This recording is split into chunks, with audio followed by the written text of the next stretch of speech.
Greetings, fellow slingers. Welcome back to Roll the Hard 20 podcast. It is I, your trusted Dungeon Master, Brian. Well, it's finally here. We told you we were going to start running a new campaign, and this is episode 1 of our Dragon's Demand campaign. And let me tell you, it is a beautiful, beautiful scenario. Can't wait to really get balls deep into this thing. But before we begin, I want to take a moment, if you'll indulge me.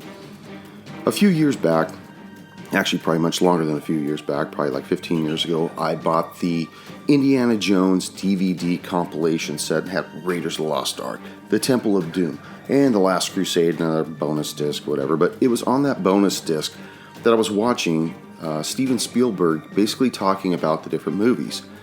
And I'm going to kind of paraphrase it here, but he was saying that when he filmed The Last Crusade, that it was like an apology letter to the fans for Temple of Doom. He said he really didn't have a good time filming it. It was one of his least favorite movies to do, and that the only good thing to come out of that movie was to meet his future wife, Kate Capshaw. Well, as I look back on our Hidden Shrine debacle and what a meat grinder that was, it really wasn't that fun for me to run a campaign with nothing but combat. I mean, there very, very little role-playing, and any role-playing that we interjected was based solely on the part of what great role-players we have. And I would have to say that the only good thing to come out of that campaign was reconnecting with my very good childhood friend that I hadn't spoke to in many years, Chris Weaver, who's now part of the show and a fellow Hard Slinger to boot. So, if there's anything to take away from the Hidden Shrine, I'm glad we did it.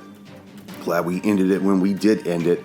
It's that I was able to reconnect with somebody who's a really good friend of mine, and it looks like the other Hard Slingers are, everybody's doing the butt sniff, checking everybody out, and everybody's good to go. We're all having a great time, and I really like that.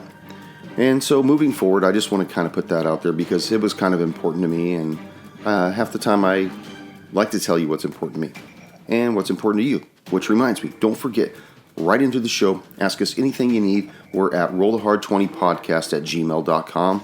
Check out the website at rollthehard20podcast.com. You can check out all of our social media footprints. We got Facebook, Instagram, Twitter. We have our YouTube channel, Roll the Hard 20. Head on over there, subscribe. Tell us what you think of the videos. Anytime we're running something via the internet, which is basically everything now, you see our beautiful faces in this panel of Brady Bunch-esque type compilation.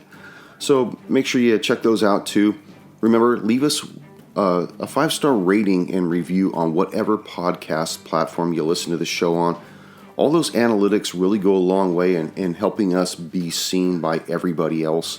So when you search for us on Google or someplace or Safari, and we populate and we make it a little higher up on the stack, and that's really what we're trying to do. We're trying to get our faces out there.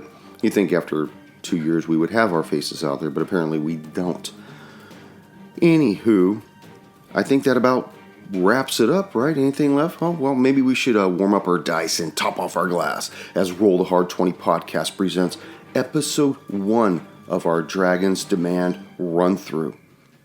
And I really haven't thought of a name of this one yet, so yeah, I guess we'll just leave it at that, and I'll type it in on the back end. Thank you guys for listening, and like I said, please write into the show.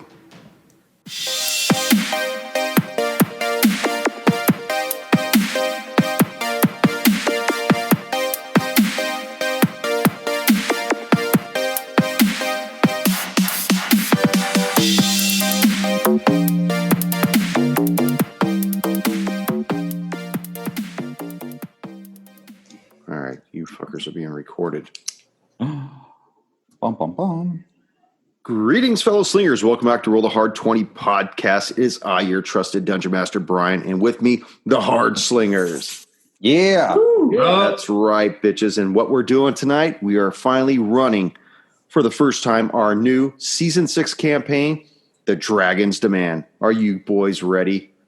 Ready as I can. All right, let's tear this shit a new one. Not to be confused with any other type of shit we're not doing. We open on a caravan, 3 wagons. Even from a distance, these wagons look beat to hell. When each of you took the job of caravan guard, escorting Silas Gribb into Taldor, it almost seemed like every other story you ever heard. Something that would be exciting yet wind up being boring under the daily grind of monotony. Unlucky for you, that was not how it transpired. Your caravan started out with 10 guards, a large number for just 4 wagons. And although Silas never told you what he was transporting, it must have been very valuable, because by the end of the second day of your 8-day journey, 2 of your fellow guards had fallen to a bandit attack. The third day saw another man fall, victim to a tribe of marauding feral orcs. Still alive, he screamed hysterically when they gutturally told him what they were going to do to him. You can only imagine. And his screams haunted you through the long, cold night and into the morning. The night of the 4th day, 2 of your fellow guards absconded, leaving one. Who is this individual? Stabby. Leaving Stabby to overhear them say that they were not going to stay for 1 piece of gold and that no amount of coin was worth dying over. However, the morning of the 5th day, you came across both their corpses, bisected and bled out, and whoever had done this had the macabre sense of humor to switch both of their heads between their torsos. The attack on the 6th day left you down another man and cost you 1 of your wagons. You could still see Silas contemplating if the remaining 4 of you were capable enough to help him deliver his goods to Belhaim, your destination deep within Taldor. But by the 7th day, you were left unmolested, as did the night. But not the morning of the 8th day. With the sight of Belhaim just in the distance, under the fog, you see bandits begin to leap out of their craggy hide holes as they raise their rusted and well-worn short swords, screaming how they intend to take this caravan and it will be theirs by the end of the afternoon. Silas, looking at you 4, shouts out an audible curse and says, "You dogs better save this caravan if you want your gold at the end of the trail." He pulls out his own sword and let's roll some initiative. We might need to renegotiate our You're cost not here. negotiating shit, dog. I want more money. Griswold. 6. Sirkin.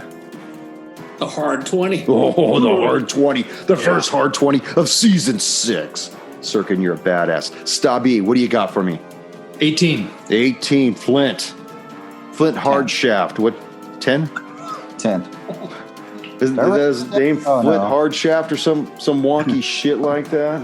Hard strike. Whatever. You know what's on your mind. Oh, that's all day long. And it's a Flint. Sirkin. As you see these bandits jump up out of the ground, out of their little hidey holes, covered with these woven mats, swords ablazing, what are you going to do to protect this caravan that you've been hired to defend? I'm going to pull out both my short swords, and I'm going to try to attack the bandit that's closest to me. Yeah, you see him standing before you, screaming. That's exactly what he starts doing. He starts howling at you in this guttural howl. Give me the bandit, give me the caravan. Okay, and then I attempt to strike him. Okay, give it to me. First one is 11. That's going to hit. It's going to hit. That's going to hit. For 8 points of damage. All right. And then I'll use my bonus attack, the other short sword. 14. That's going to hit as well. For 5 points of damage. 5 points. Describe to me how you fend off this vile attacker and lay him to rest. So the first attack, the short sword, I stab him right in the shoulder, kind of like push him back. Ah, beat him And back. on the other hand, just whop off his head, just right at the neck. Showing these guys that you mean business. There's a reason why you four are the remaining ones. Stabby, you see Silas standing at the head on the platform of the lead wagon, directing, attack, attack, you got to defend me. What are you going to do, Stabby? I'm going to attack the bandit that's closest to Silas. All right.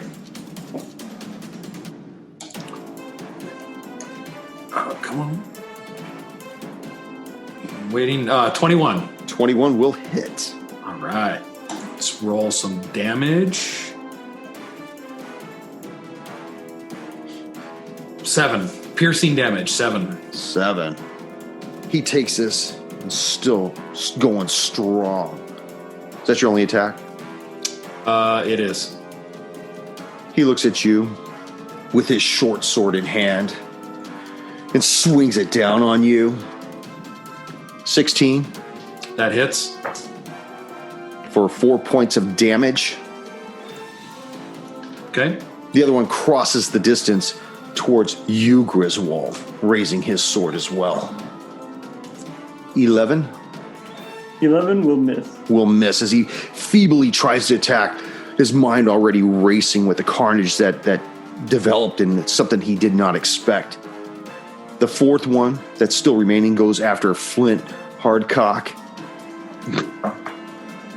with a natural 1. Right. Let me make that dex save. And you see his sword go flying to the northeast, 30 feet away from him, burying itself in the sand. He looks at you in shock and doesn't quite know what to do. But tell me what you're going to do, Flint Hard Strike. Never attack a holy man. And with the shield and mace in hand, I'm going to attack. Come on, that's going to hit. 21 to hit. 21 will hit. Yes. And that's going to do 5 points of damage. 5. He reels back, shocked by the damage that's going on. Griswold, what would you like to do with the one that just attacked at you? All right. Since this guy is in melee range. Yep, he's right up in front of you.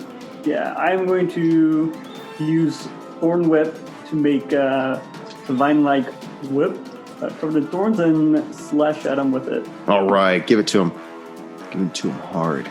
Well, let's see if I do. 19 to hit? 19 will hit. Nice. And I got max damage for 6 points of damage. 6 points. You rock him back, but he's still going strong. For some reason, he looks to be a little different than the other 3 that you guys are encountering right now. He seems as though he might be a little more stout, a little more rugged. Oh, this actually lets me pull creatures closer to me. Since he's melee, I'm going to pull him slightly closer and then spit in his face. Okay, let me make a dex save against that. 14. So he takes it right in the face. Sirkin, you've just totally wiped out your foe. You see that 2 of your other comrades are engaged. Actually, 3 of your other comrades are engaged. What would you like to do? Kick back, have an ale, knowing you did a good job? Or what do you want to do? Job's done here. Is there any other bandits within striking distance, or do I need to? No, the other one that's closest to Silas is at the front of the wagon. He's probably about 20 feet away. The other 2 are about 12 feet on oblique angles from you. One of them is engaged with Flint, and the other one is engaged with Griswold. Okay, then I'll go after the other bandit that's by himself right now, and then just run up to him and try to do the same attacks with the short swords. Is that the one that's with Silas and Yes. Stubby? Okay, Sure, yeah. So 22 to hit that's going to hit. for 3 points of damage. Ooh, you see him crumple right there. Silas looks at you and says, "I could have had this. I would have been able to take care of this. But good job just as well." Well, that's what you're paying us for. That's correct. And don't forget, the contraband. The wagons come first. Yeah. Stubby, you're left without a foe in front of you. Sirkin has just killed him for you. Stolen your kill.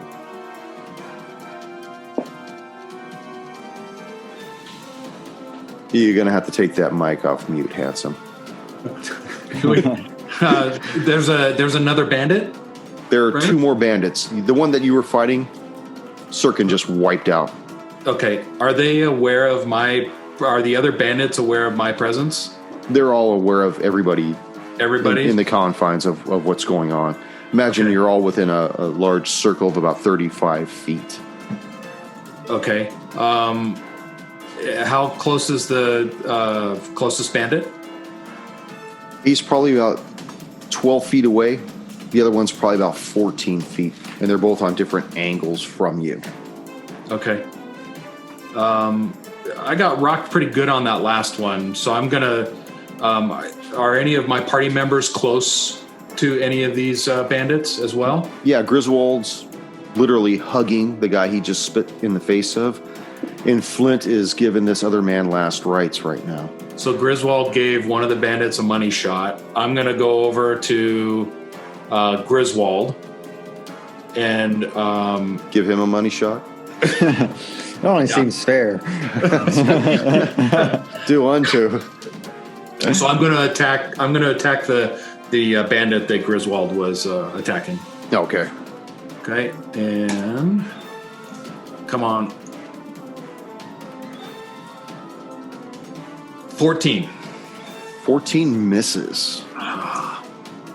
This is that one that seems a little bit more beefed up. Now, is he still encapsulated with your thorn whip, though, Griswold? It doesn't like restrain or anything like that. It just lets me move people closer if they're larger or smaller. Okay, I wasn't sure if that created some kind of an advantage or disadvantage with him or not. Nope, not that I'm aware of. Okay. Well, he looks at you, Griswold, and he's not very pleased with the fact that you spit in his face. So he's going to bring out his sword still and try to club you again with it. I believe 8 is going to miss. And as a minor action, he's going to spit in your face. I need you to make a dex save. Dex save. What is my dex? Okay, wait, I have to subtract 1. 17. 17. You see this loogie fly past you. Stabby, go ahead and make a dex save as this loogie passes by Griswold and possibly hits you in the face. Oh, no.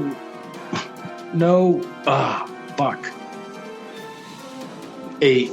8. You take this big green money shot. The other one that's facing you, Flint, doesn't know what to do. So he's going to try to make a morale check. And fails it. He starts to turn to run away at this point. Would you like to take your attack of opportunity? Oh, hell yeah. All right, attacking again with my mace. Oh, that's a fucking hard 20. Oh, the hard 20. Max damage is... Let's see, it is 11. 11. So did damn well.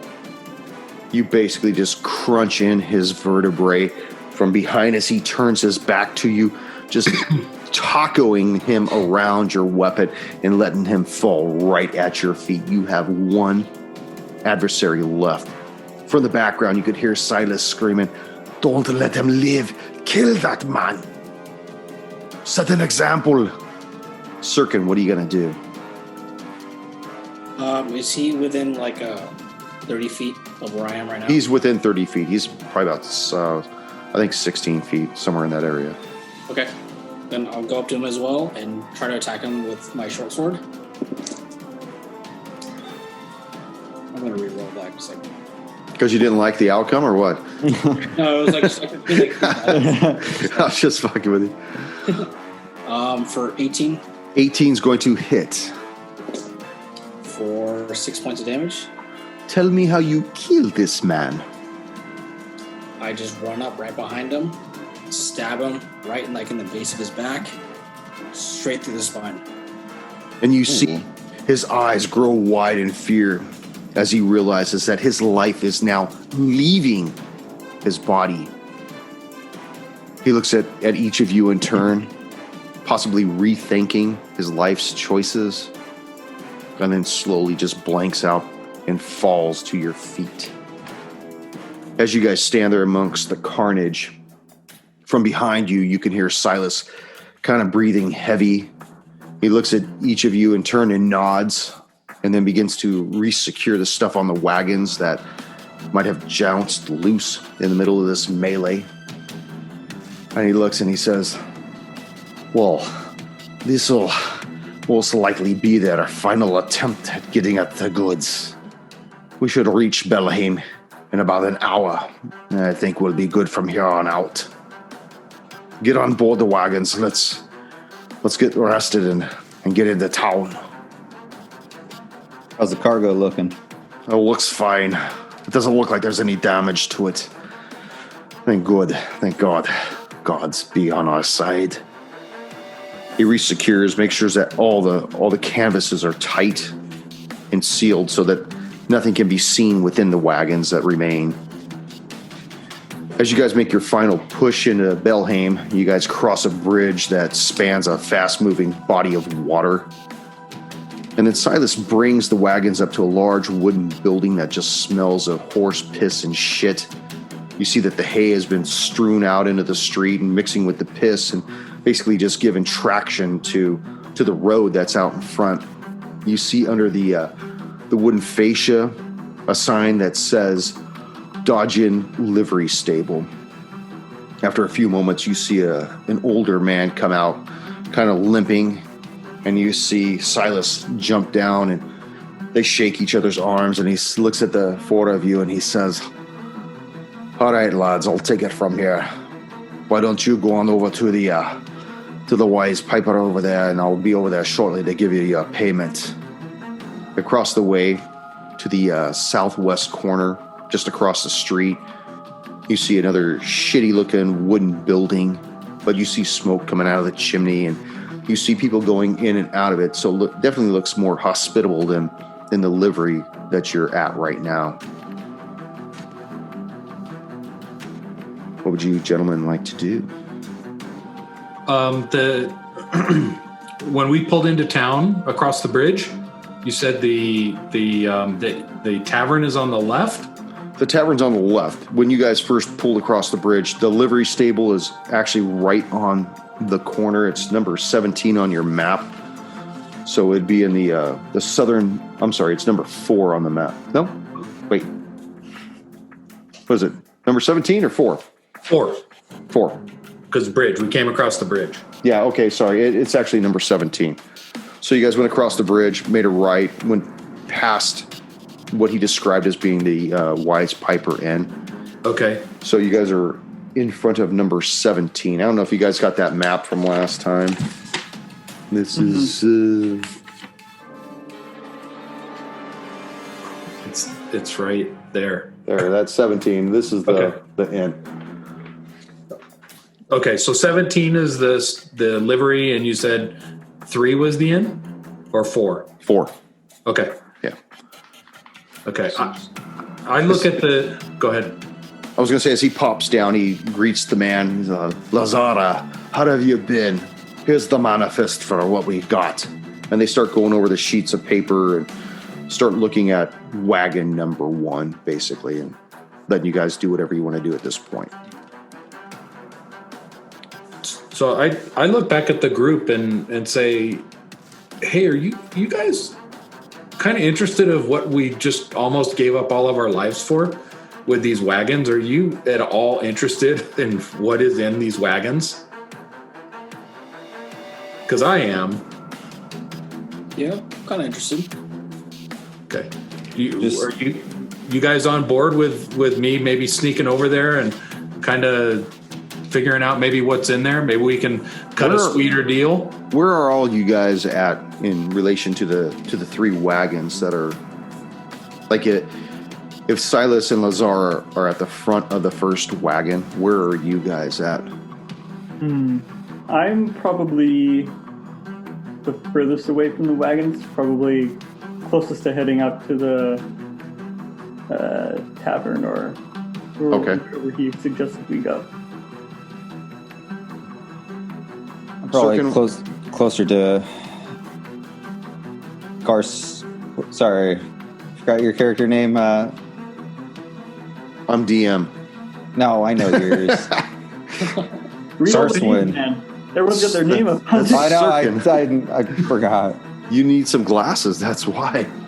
I know. Don't remind me. That would be Sirkin. Okay. Oh, you're talking to me? Okay. Yeah. I'm probably closer to where you're at. Where are you at, Sirkin? I'm probably towards the front of wagon number 3. Okay. The three of you that are at that particular wagon, go ahead and make a perception check. Did you say you have left the wagons, Griswold? I'm like getting ready to leave the wagon. Okay, go ahead and make a perception check as well. Okay.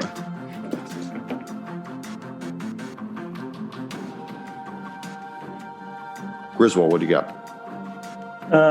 For perception, I have 10. 10? Yeah. Flint? 6. Sirkin? 7. 7? Yeah. Stubby? I am an 8. An 8? Yes, 8. You're a 10 in my book. Right. Griswold, you hear something coming, almost like a scratching from the third wagon, but you can't really tell. It's somewhere deep within the wagon. It's covered with canvas. You can't tell if it's the suspension making noise, settling in, or if it's even something passing by on the road. You heard it briefly. It's just a minor, subtle commotion. But beyond that, you're just uncertain what it might have been at the time. Okay. Am I the only one that heard that? You are. Anyone else hear that? You're what? Hear what? Yeah. Yeah, huh? I'm not sure what it was. But it seemed like something was going by. What do you think it was? Couldn't tell you. We can look at it. What it is. Yeah, let's find out. Let's see if it is anything. Can I try to track it down by kind of going the direction that I heard it go, and then looking for signs of movement or like any trails or something left behind? Make an insight check. Sure. No, I got a 2. A 2. You don't know where it came from, but it most likely wasn't from something passing by on the road. You have to get some new dice there, Griswold.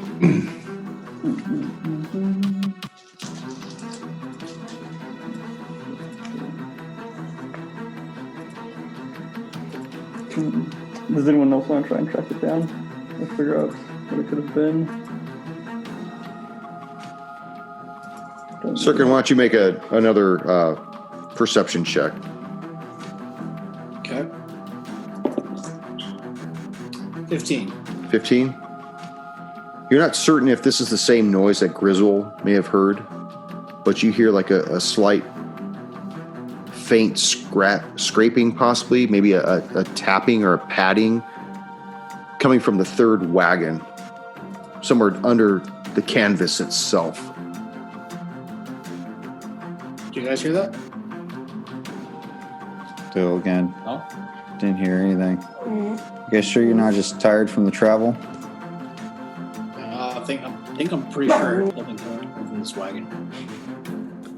It sounds like a dog under the tarp. Yeah. It might be. I think it's Lassie. Every town's got a dog. What was that old river in the Carrion Crowd? Quick, to the well. Let's get Jimmy. All right. We're rolling an investigation.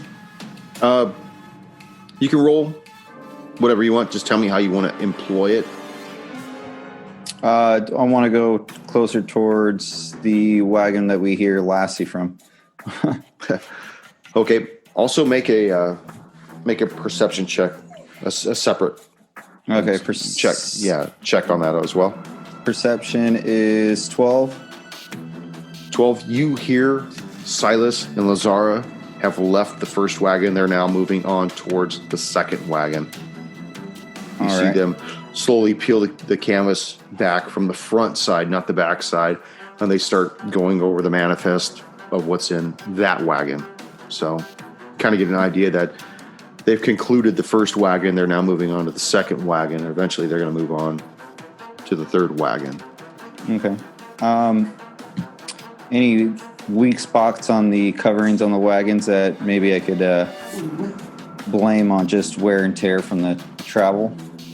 Maybe see if I could pop it open. Well, you can see that even though the canvas is looped down, like through the eyelets of the canvas to cinch it tight, there are portions of the canvas that have been slashed, probably from the previous bandit and orc attacks, maybe even from being defended or just being an old piece of tarp. So you see that there are some spotty, sutured holes along the line, things that have been supposedly patched up that are done a terrible job of doing so. So you still can slightly view in there, Okay. but you had to get pretty close to it. Is it something I can get close to without being discovered? Because I'm short and stout, but I'm sure someone might notice me. You wouldn't probably be seen if you did it from the back of the wagon. If you were to go off one of the sides of the wagons, it's anybody's guess if they were to poke their head around either side and take a peek. All right, I'll take a peek in the back of the wagon. Put your head in. Okay. Investigation? Yeah, go ahead and make an investigation check. All right, let's see. Roll anything good. 15. 15. As you're looking inside this wagon, you notice that it's probably the first time you guys have ever seen what's in the wagons. You guys have always had to sleep outside on the ground. There's always been tarps over these wagons. And you notice that there are several chests that are just compacted in there like dominoes in a box. And you hear something coming from one of the middle boxes. It's a row of two, and two. So there's 6 boxes total.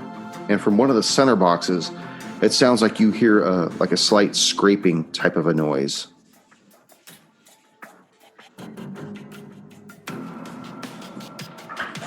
I don't know if I want to open that Pandora's box.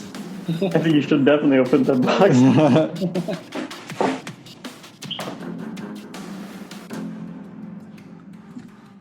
All right, I'll go. If I can get into the wagon a little stealthily, I guess I'll try to get a better view of this chest that is making the scratching noise. Are Make a there stealth locks check. on the? You would have Sorry. to get closer to the chest to see how they're secured. All right, I'm not very stealthy. Let's see. Ooh, that was pretty decent. 18. 18. Okay, you managed to get in there, and you notice that there is some kind of a locking mechanism on it. Stabby, what are you doing at this moment as you see Flint actually crawl into this wagon? I'm going to follow him in and see if I can provide any assistance. Okay, who's Sirkin? You and Griswold are still outside, obviously. Why don't you guys make a perception check?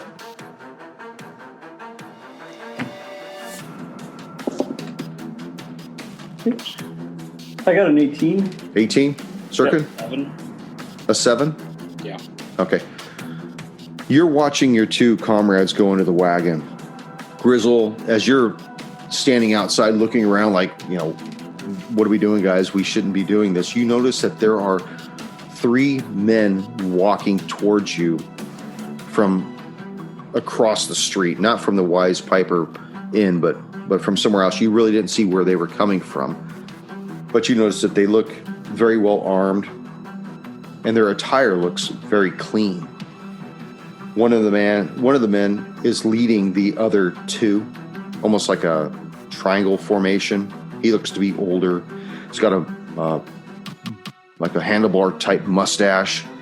And as he starts getting closer, you see him pull the folds back on his tunic, and you see that there's a big gold star on his chest, and he's making a beeline right towards where you guys are at right now. So when I see the sheriff's badge, I'm going to quickly say to the rest of the group, hurry it up over there, and then I'm going to try and like intercept those three. Okay. As you start moving towards them, Sirkin, are you staying with Griswold or are you staying at the wagon? I'm going to stay at the wagon for now. Okay. You start moving towards them. They immediately put their hands on their swords and they say, stop right there. By order of the law of the town of Belhaim. I'm Sheriff Belhovey. Is there a curfew I don't know about? No, but are you familiar with the persecution for transporting contraband? I'm not aware, but that should only be a problem if you transport contraband. Are you familiar with those 3 wagons and the owner of those 3 wagons? Not in the slightest. Who happens to own those wagons? He looks at one of his deputies and he motions towards him. The deputy tells you to come over here and to get to the other side of the road. Sirkin, you see Griswold talking with the sheriff, and you see him break away from those 3 and stand off to the side. And once again, they start moving towards you. Flint, as you start looking at this box, tell me what you want to do to open this chest. Imagine this chest is probably like 2 by 3 by 2. Well, my expertise aren't really in locked box. I know Stabby was climbing in, so I'll let him know. Stabby, wherever the noise is coming from, it seems to be in this container, but it's locked. I'm not very good with locked doors. No more locked doors! Says the man in the closet.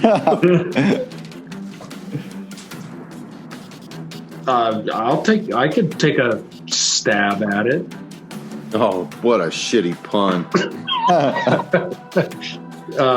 I could try to open that lock if you let me in, if you let me closer.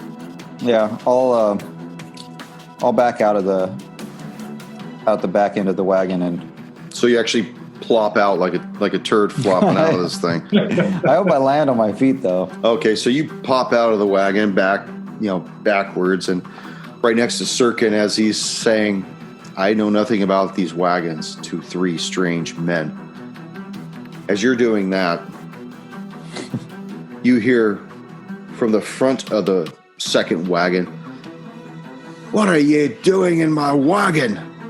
Lazara, get over here. Get some. And all of a sudden you see, well, you don't see, but you hear Lazar just take off. And the only way you can tell that is because Silas says, where are you going? Get back here. And he turns and he sees those 3 men from the sheriff's department making their way towards the wagons.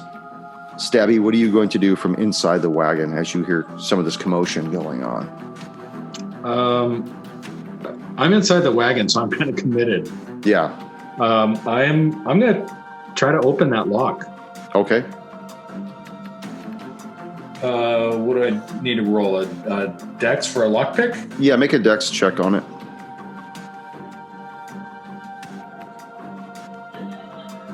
Oh, yeah.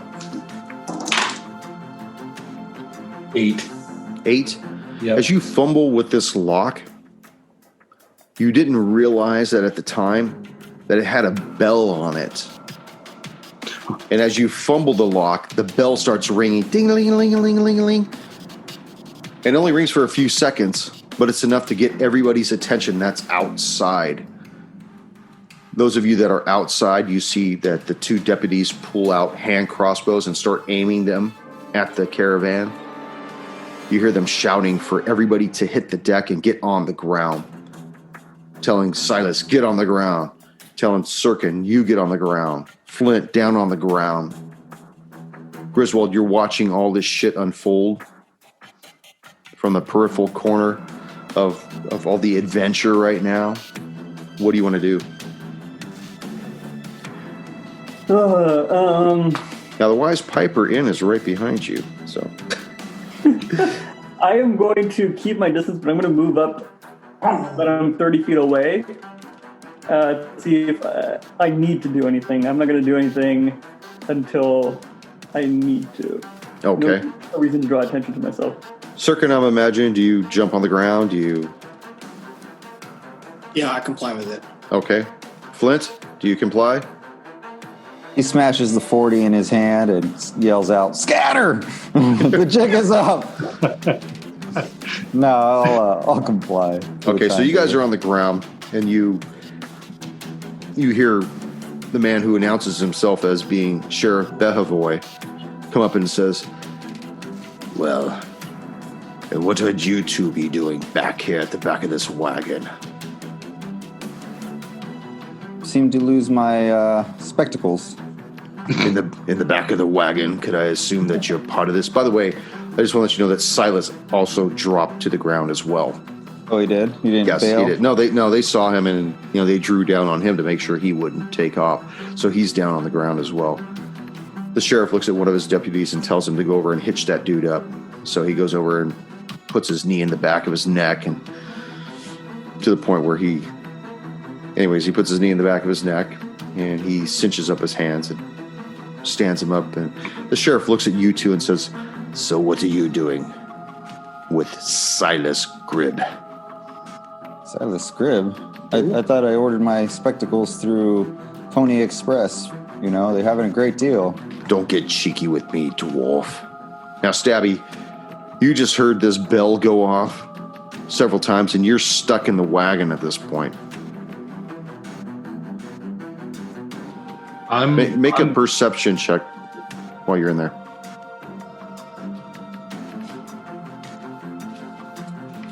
Oh, fuck me. 1. All you're concerned about was that ringing of the bell in your ear.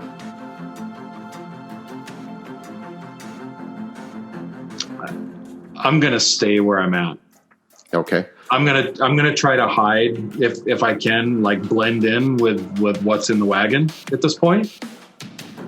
Well, the way the boxes are corralled in there, there's no place to hide really between them. You're talking mere inches between each box. Just enough for them to kind of maybe be opened up or whatever, but that's all there is. There's no place for you to really hide in there.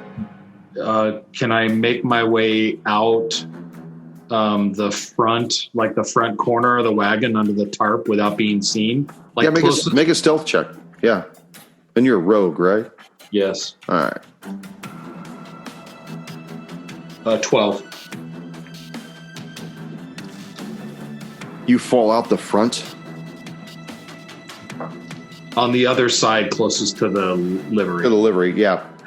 As you fall out, it doesn't appear that anybody has heard you, at least the deputy that's right next to Silas. So the deputy picks him up and brings him back towards the sheriff, and they look at him, and the sheriff says, "Well, Silas, it's been a while, but I knew eventually I would get you. Cut open the canvas, boys. Let's have a look at what our good man's bringing into town this time." So, of course, they break out their blades and they open up the ropes that hold the canvas and flip it back, and they see the 6 boxes. One of them grabs the box that's closest and just rips it open, and you hear the bell ring. Ding, ding, ding, ding, ding. And inside you see a poor young woman in there, shaken. It looks like she's pottied all over herself. She looks like she's been in this wagon for days, which you guys have been on the road for 8 days. And the sheriff turns back and looks at Sirkin and Flint and says, "Now, how do I know that you two aren't part of this?" Ask her. Miss. She knows who you are. Miss, do you have all your faculties about you? And she, oh, Sheriff, help me, please. Who has done this to you, young lady? And she looks at the crowd just with these wide eyes. And when her eyes rest on Silas, you just see this fear come over her face. And she buries her head in his shoulder. And he looks at all of you and says, that's what I thought.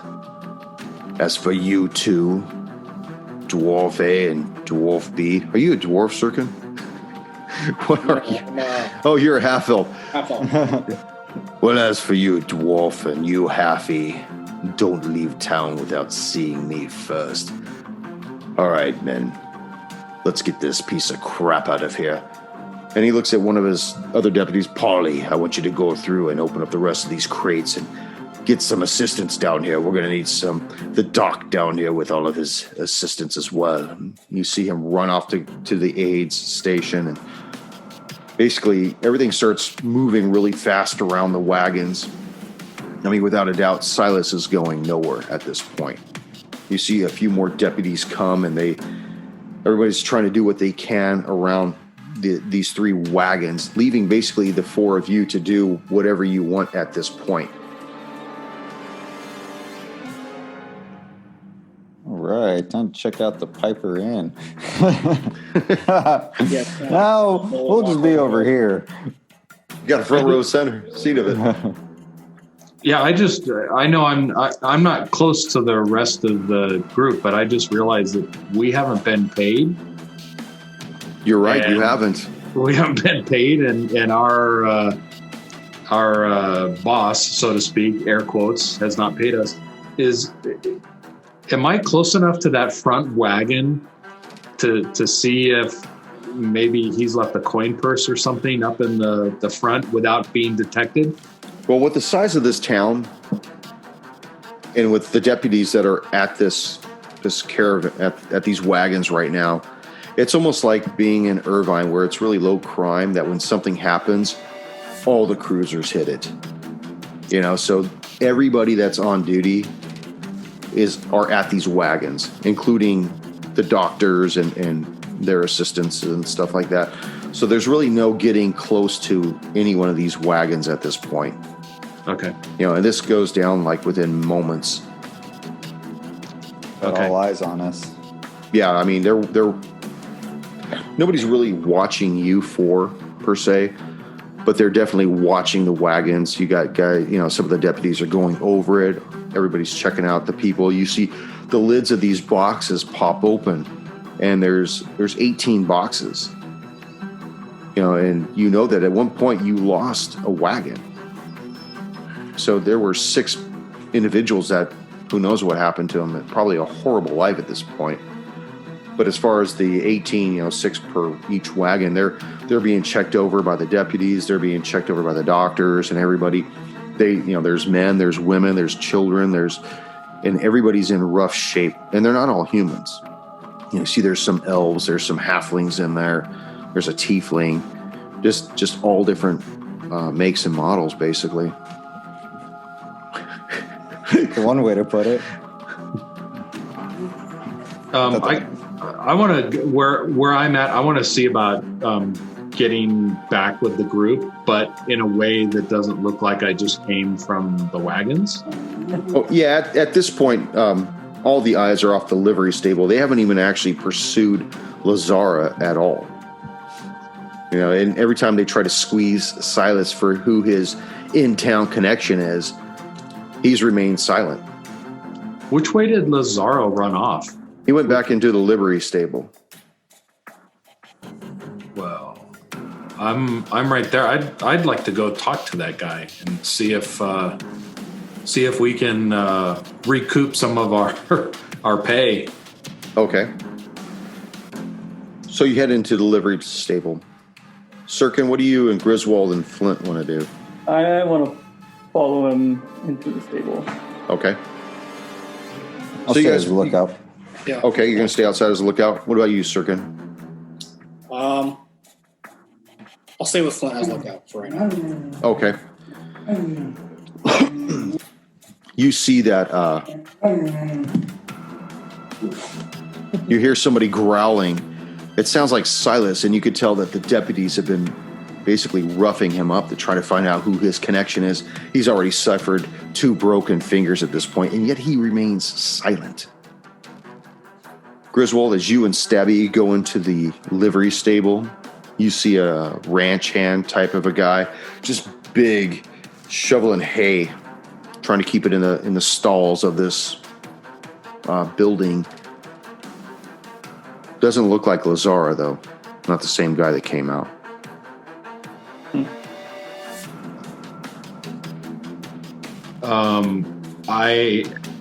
I'd like to ask the big bear man.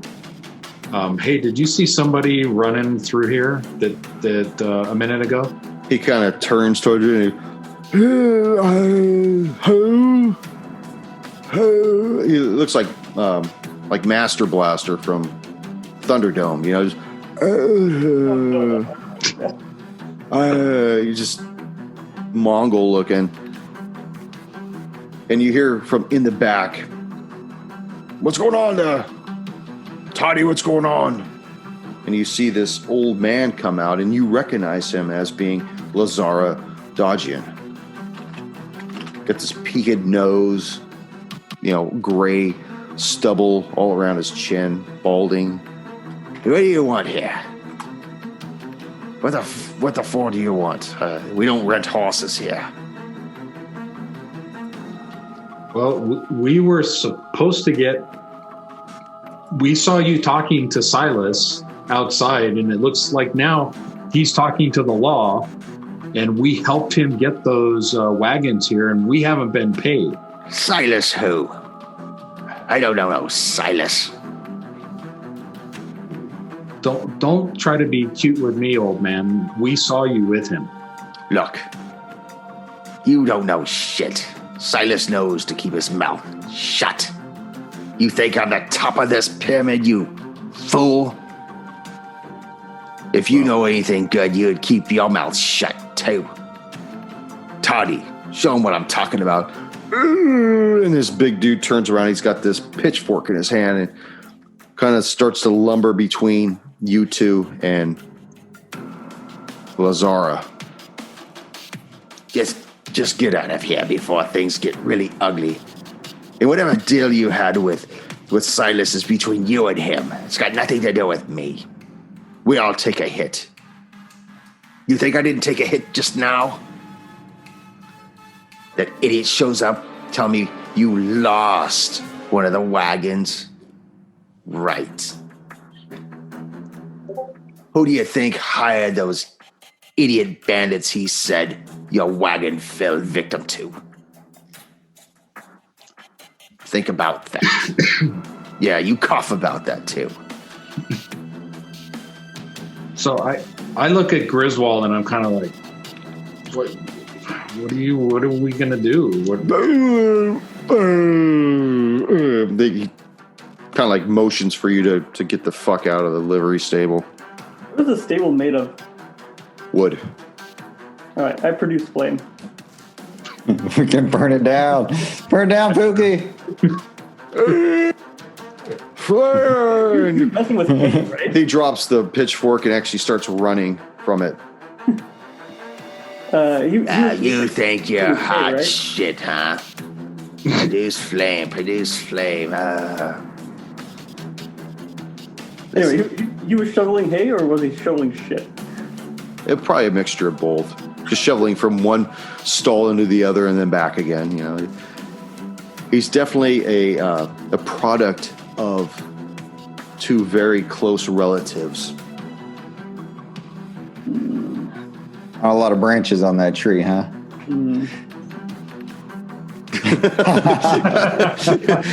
Just like the initiative tracker.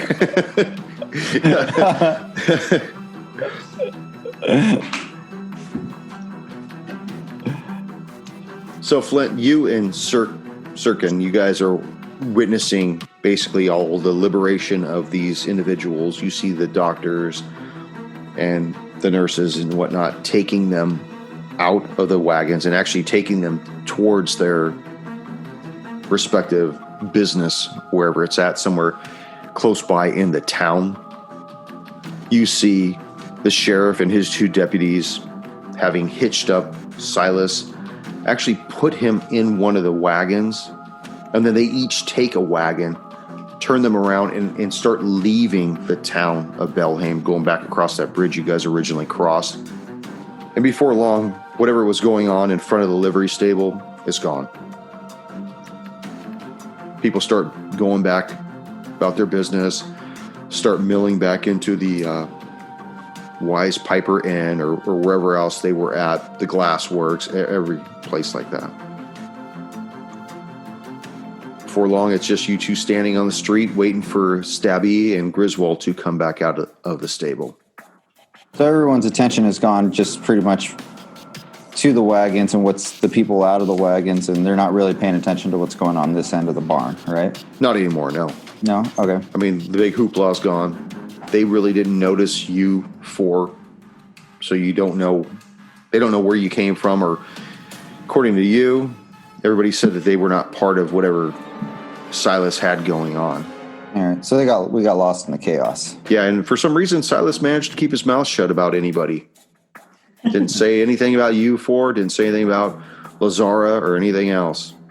So we know he's not a snitch. This ain't his first rodeo, apparently. Missing fucking fingers. I told you we're good. I mean, if we're not going to get any further and we're waiting for him to get released, I mean, I'm down to go at least wait for him at the Piper. Okay. Yeah, let's just go grab a table, something like that, get some ales. Okay, so you two take off and head into the Wise Piper Inn. As you enter this place, you immediately smell the aroma of cooking meats and hash browns. The smell of meat is heavy in the air. There's quite a few tables. The room is concentric around a hearth in the center, which is blazing, keeping it warm and cozy. There is a table close to the hearth if you would like to sit there or sit further away from it, wherever you guys feel comfortable. You see a woman, she's going around waiting on a few tables, dropping off a platter here, platter there. Tall, beautiful woman with an apron. She looks at the two of you and says, "Just have a seat anywhere. I'll be with you in just a moment." All right. Any open tables? Just the ones that I mentioned. Yeah, let's just go to the one by the hearth. Just the ones I mentioned. Okay, so you take a seat next to the hearth, and you basically just wait there for a few minutes, waiting for Griswold, waiting for Stabby to return. Eventually she comes by and she says, "Will it only be you and your husband today?" Oh, no, my other husbands will be my other companions are going to be showing up later. "Well, very well. I don't judge. You can have as many husbands as you like." Just kidding, young man. What, young about the dwarf. husbands? Just kidding. No, about being young. What can I get for you to get started today? We have the blossom onion. We have the ready or not. Here I come, mead. I guess we'll try one of the blossom onions and 4 of the ready or not. Okay. So she takes off in the back room, presumably to make your meal. Griswold, you've produced flame in front of Lazara, and he just kind of looks at you. Doesn't seem shaken at all by it. He looks at you and just basically says, "You can burn the place down. I don't care. You really think that this is anything more to me than just a stupid front? But you should know that if you fuck with me, you're gonna bring the wrath down, baby." All right. Look, at some point we can make this a profitable. What? Sorry, what'd you say? At some point we can make this a profitable relationship. It may not be today. Just keep your mouth shut, go about your business. If you need some coin to float you, let me know how much you need. Stabby, how much were we going to be paid? 500 gold. We could use 50 gold pieces. I'll give you 100. Sounds good. It's not going to get you far out of town, but at least it's set you up in town. Someplace where we could keep an eye on each other, right? Perfect. All right. I'll be right back. If you see Toddy, tell him to come back here, too. He has a tendency to shit himself, and I don't like cleaning that. A few moments later, he comes back. He's got a little satchel. Here you go. Drops off the little pouch. Definitely feel like it's got quite a few coins in it. And don't be stupid and flash it. You know, it may seem like a simple, small town, but we've got crime in here just like any other place. Understood. We're gonna piss this away on a few drinks. Well, don't forget to send my invite. And he turns around, walks back into, you assume, where he does his paperwork or whatever he does. Okay. Then I'm gonna turn to leave and discard my produce flame in a pile of hay. The biggest one you could find. See, well, Toddy come and kind of wrestle a horse down and lay him on it to try to pat out the fire. That's as you leave the livery stable. That's what you hear going on behind you. You hear the bustling of the road in front of the complexes and the buildings and stuff. You hear wagons going and people talking and walking. It's probably about 12:30 right now. They're still young. Yeah, I guess we should meet them up at the inn. Okay. You cross the street, heading towards building number 4. You open the door, and just like your two fellows. Uh-oh. He'll come back. There he is. Hey. You come through the door, and just like your two friends, you smell the aromas of things cooking. And as you see Sirkin and Flint sitting at a table, you start making a beeline towards them. Right as you see a woman coming from the back room with a tray, she sets it down. At the same time, you guys get there.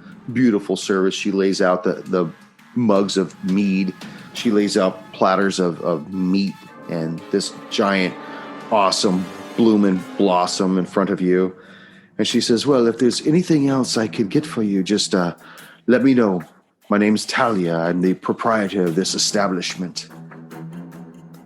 As she turns and walks away, you hear this rumbling, booming sound just echo through the whole establishment. You see pictures on the wall shake, fall off. Some of the plates fall off the tables. Everybody make a perception check.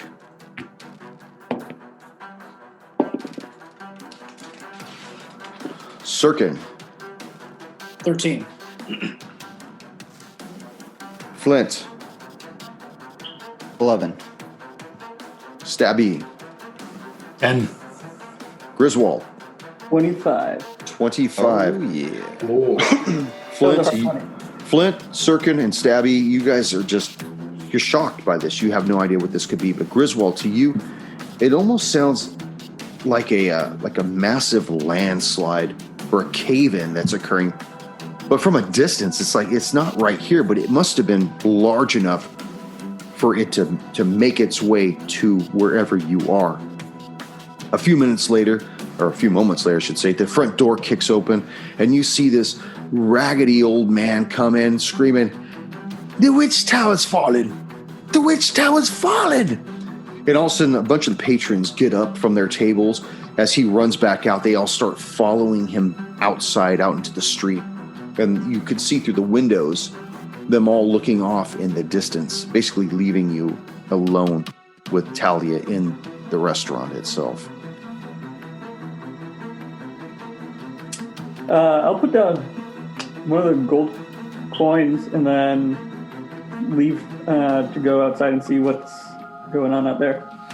Okay. As you exit the door, you see that there's a large group of people, not just in front of the Wise Piper Inn, but in front of every other place. You also see Lazara standing outside with Toddy, and they're all looking to the northeast, and you see a large plume of dust rising up, very high up in the air. And somebody says, I believe that was the witch tower. And then you start hearing a murmuring going through the crowd. People start whispering and talking. Everybody make a perception check that's outside. The fast news traveling town here. I got a hard 20 again. Oh, hard 20. Sirkin? 8. 8. Flint? 5. Stabby? 13. 13. You guys are still coming out of the restaurant as Griswold hears people start milling about and saying something about kobolds. I heard they found kobolds up there at the witch tower. They said there's a dozen of them. Some of them are dead. Well, somebody should go check that out. Yeah, they should go check that out. Next session. What do you think? It gives me time to finish my ale. Yeah. And let Kappa off the leash. Oh, man. Drink it up.